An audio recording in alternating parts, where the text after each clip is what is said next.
பண்டைய இந்தியாவில் இருந்த தக்ஷஷீலா, நாலந்தா மாதிரியான மிகப்பெரிய பல்கலைக்கழகங்கள்ல மதம் சார்ந்த விஷயங்களை கற்றுக் கொடுக்கறதுக்கு முன்னாடி தர்க்கம், தத்துவம், அப்புறம் கணிதத்தை தான் கற்றுக் கொடுத்தாங்க.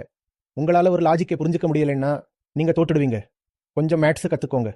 சயின்ஸில் ஒன்றுமே தெரியாத ஆளாக இருக்காதீங்க. இல்லைன்னா மதம்ங்கிறது உங்களுக்கு வெறும் மூட நம்பிக்கையாக மட்டும்தான் தெரியும்.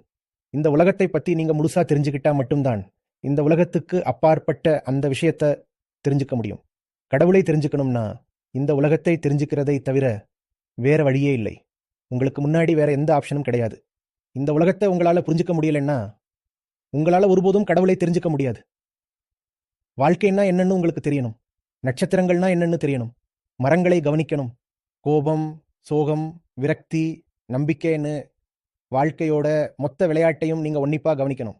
ஒரு ஆணாக இருக்கிறதுனா என்ன, பெண்ணாக இருக்கிறதுனா என்ன, ஒரு சமூகத்தில் இருக்கிறதுனா என்னங்கிறதெல்லாம் உங்களுக்கு புரியணும்.